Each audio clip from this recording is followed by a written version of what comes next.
नमस्कार दोस्तों, मैं सुष्मेंद्र पटेल। आज विश्व हिंदी दिवस की आप सभी को हार्दिक शुभकामनाएं देता हूं। और आज हमारे यहाँ कुछ मेहमान उपस्थित हुए हैं।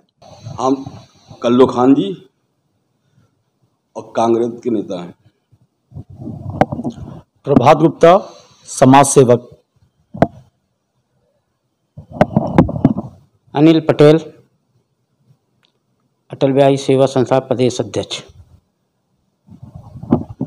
विमलेश पांडे, संपादक रहस्यमाया समाचार पत्र एवं पत्रिका, लखनऊ।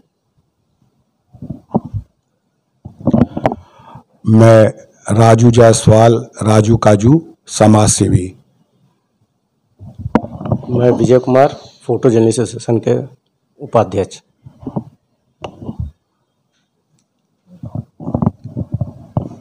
मैं राजू जायसवाल, राजू काजू, माँ सरस्वती के चरणों में चरण बंदन नमन करते हुए और हिंदी दिवस के उपलक्ष्य में शुभारंभ करते हुए परम श्रद्धेय स्वामी विवेकानंद जी के चरणों में मैं अपने को शिष्य मानते हुए, और शिष्य हूँ भी, तो मैं हिंदी दिवस में मैं 4 पंक्तियाँ उनको मैं अपना तरफ से मैं अपनी तरफ से समर्पित करता हूँ। अब तू कहाँ जाएगा बंदे, गुरु शरण आने के बाद। अब तू कहाँ जाएगा बंदे, गुरु शरण आने के बाद। सारा जहां मिल जाएगा चरणों में झुक जाने के बाद। सारा जहां मिल जाएगा चरणों में झुक जाने के बाद। रंग बिरंगे फूल हैं हम खिलते हैं क्यारियों में, रंग बिरंगे फूल हैं हम खिलते हैं क्यारियों में। डालियां झुक जाएंगी फूलों के खिल जाने के बाद। डालियां झुक जाएंगी फूलों के खिल जाने के बाद। अब तू कहाँ जाएगा बंदे, गुरु शरण आने के बाद। गुरु को चरण बंदन करते हुए मैं अपनी बात को, वाणी को विराम करता हूँ और बाकी अन्य सदस्य और ये समर्पित करता हूँ सभी लोग।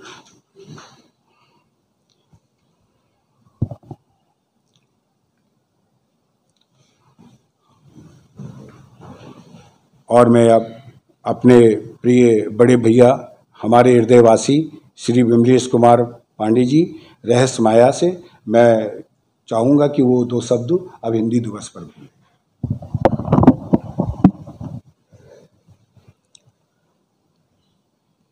विश्व हिंदू दिवस पर यहाँ प्रत्यक्षदर्शी समाचार पत्र कार्यालय के स्टूडियो में हम सब लोग इकट्ठा हुए हैं। सोमेंद्र पटेल जी इसके आयोजक हैं। हमको हिंदी दिवस में कहने का मौका दिया है, इसलिए विश्व हिंदू दिवस में स्वामी विवेकानंद जी और सबसे पहले तो माँ सरस्वती जी को प्रणाम करते हुए शुरुआत की जा रही है। आज से काफ़ी वर्ष पहले जिस तरह से विवेकानंद जी ने पूरे विश्व में जाकर भारत का नाम रोशन किया, हिंदी बोलकर, देश ही नहीं दुनिया के लोगों ने जिस तरह से सराहना की हिंदी की, वो आज हमारे लिए प्रेरणादायक है। जहाँ तक सवाल विवेकानंद जी का है, विवेकानंद जी किसी से कुछ लेते देते नहीं थे। हिंदी में जैसे कभी कोई कटाक्ष करता था तो वो उसी पर बोलना शुरू कर देते थे। कभी हिंदी को लेकर उन्होंने जरा सी भी आलोचना नहीं सुनी और जहाँ तक इंग्लिश की बात है तो इंग्लिश की भी जानकारी उनको भरपूर थी, लेकिन वो इंग्लिश के पक्के विरोधी थे।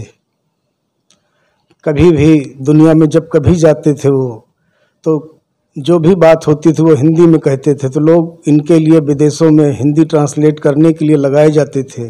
स्वामी जी आ रहे हैं, उन्होंने समय दिया है। वहाँ एयरपोर्ट से लेकर जहाँ तक भी ज़रूरत पड़ती थी, उनके मतलब सेवा भाव में जितने लोग भी लगाए जाते थे सब हिंदी भाषी लगाए जाते थे। आज हम लोगों को प्रेरणा लेनी चाहिए कि जब हमारे स्वामी जी ने इतना बड़ा कद बनाया तो कम से कम हिंदी के विषय में हम सब लोग कहीं न कहीं पर जोर देकर अपनी सरकारों को, अपनी व्यवस्था को मजबूर करें कि हिंदी से में ही पूरा काम होना चाहिए। जहाँ तक हमारी याद का सवाल है तो हमारी याद में श्रद्धेय स्वर्गीय राजीव गांधी जी, प्रधानमंत्री भारत सरकार ने कभी अपने समय में कहा था और हमने सुना भी, और हमने कई जगह पर स्लोगन लिखे देखा कि जो भी काज होने चाहिए सरकारी दफ्तरों में वो हिंदी में होना चाहिए। हिंदी को उन्होंने देने के लिए हिंदी पखवाड़ा, हिंदी के तमाम बड़े बड़े कार्यक्रम आयोजन कराए। दुर्भाग्यवश उनकी मृत्यु हो जाने के बाद या हत्या हो जाने के बाद से हिंदी के लिए तमाम लोगों ने वकालत तो की, लेकिन प्रत्यक्ष उतारने की कोशिश इतनी ज़्यादा नहीं की गई जितनी की होनी चाहिए थी। आज हमको कहने में कोई दिक्कत नहीं है, हिंदी पत्रकारिता क्षेत्र में जिस तरह से सरकारों द्वारा कुचलने का काम किया जा रहा है, ये कोई अच्छा संदेश नहीं है देश के लिए। जहाँ तक सवाल ये है कि हिंदी पत्रकारिता को प्रोत्साहन देना चाहिए, प्रोत्साहन देना के बजाय उनको हल्का किया जा रहा है। जहाँ तक इलेक्ट्रॉनिक मीडिया का सवाल है तो वो तो खैर अच्छा है, लेकिन प्रिंट मीडिया को भी हल्का नहीं करना चाहिए। उसके बाद श्रद्धेय हमारे जो लखनऊ से सांसद रहे, भारतीय जनता पार्टी के पितामह कहे जाते रहे अटल बिहारी वाजपेयी जी, उनकी भी हिंदी दूर दूर तक चर्चा में रही। जब कभी मान लो कांग्रेस सरकार भी रही है तो उनको प्रतिनिधित्व करने के लिए विदेश में जब भेजा गया तो उन्होंने अपना वक्तव्य हिंदी में दिया था। आज लोग हिंदी की बात करते हैं और अटल जी की भी हिंदी सुनने के लिए दूर दूर के ज़िलों से लखनऊ आते थे लोग, या लखनऊ के अलावा कहीं भी उनका कोई प्रोग्राम होता था तो लोग वहाँ जाकर हिंदी के स्पीच अटल जी की सुनने के लिए पहुँचते थे। ये हम लोगों के लिए बड़ा सौभाग्य का विषय था। आज अटल जी का सिस्टम जितना भी है केवल उनकी व्यवस्था को भुनाने का काम चल रहा है।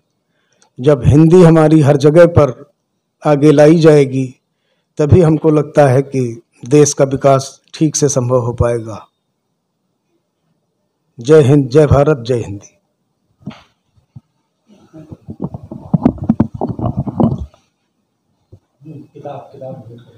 अब मैं श्री विमलेश पांडे हृदयवासी बड़े भैया से मैं कहूँगा कि आपकी जो सितंबर की पत्रिका मासिक है वो रहस्यमाया, आप अपन जी का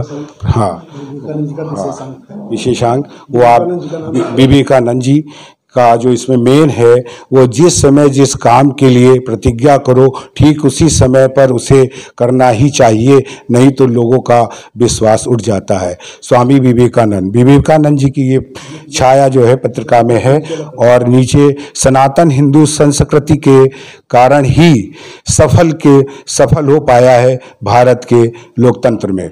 मैं चाहूँगा कि ये पत्रिका भेंट करें जी को।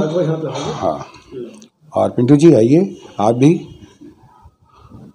और स्वामी विवेकानंद जी को ये समर्पित करते हुए हम सभी शिष्य भारत माता की जय, जय हिंदुस्तान, हिंदी दिवस की जय। और मैं आगे की चर्चा में मैं पटेल जी को मैं चाहूँगा कि वो दो शब्द जो है अमर, विवेकानंद जी अमर रहें, विवेकानंद जी अमर रहें और अमर हैं और अमर रहेंगे। इसलिए हिंदी दिवस के उपलक्ष्य में अब आगे की चर्चा में मैं श्री पटेल जी से कहूँगा कि वो दो शब्द कहेंगे।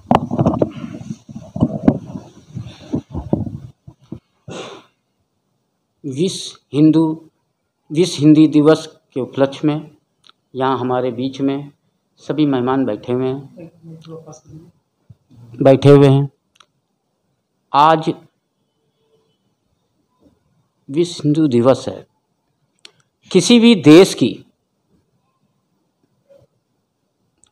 तरक्की में एक भाषा होनी चाहिए, राष्ट्रभाषा।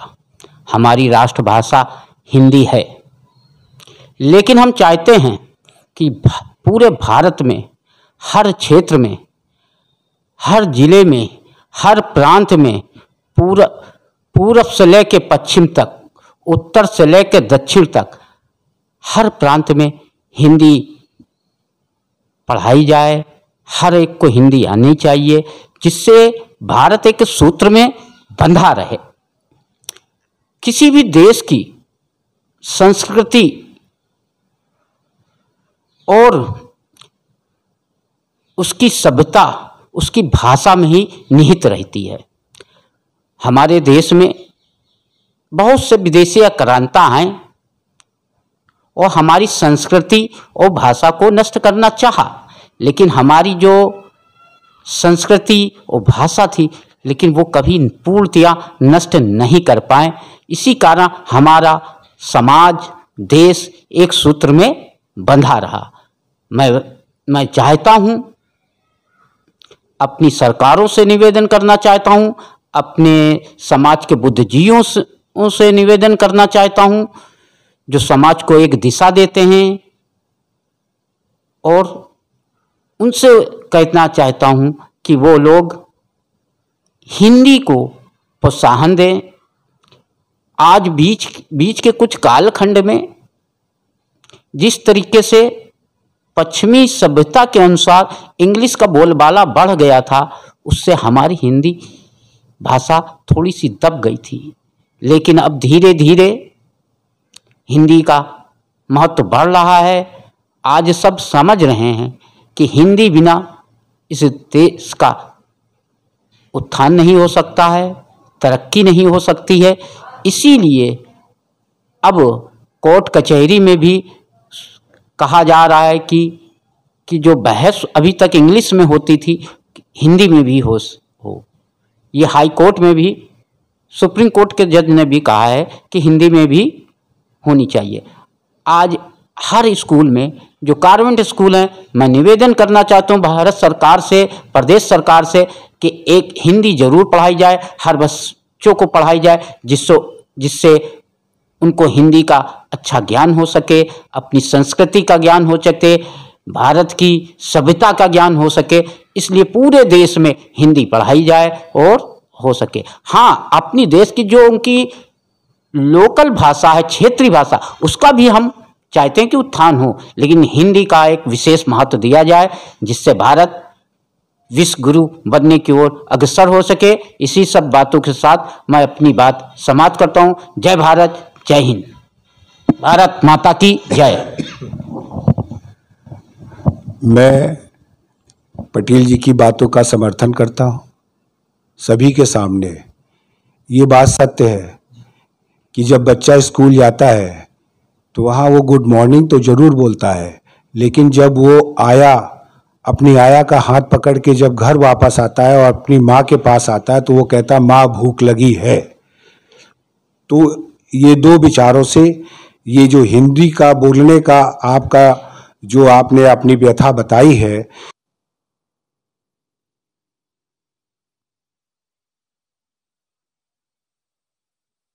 हिंदी बोलते हैं, तो क्यों ना हम यहाँ पे एक शपथ लें। आइए हम सब शपथ लेते हैं सरस्वती माँ के सामने, कहते हैं कि हिंदी के लिए हम लड़ेंगे और मरेंगे। अपने परिवार के लिए हम हिंदी के लिए आगे बढ़ेंगे।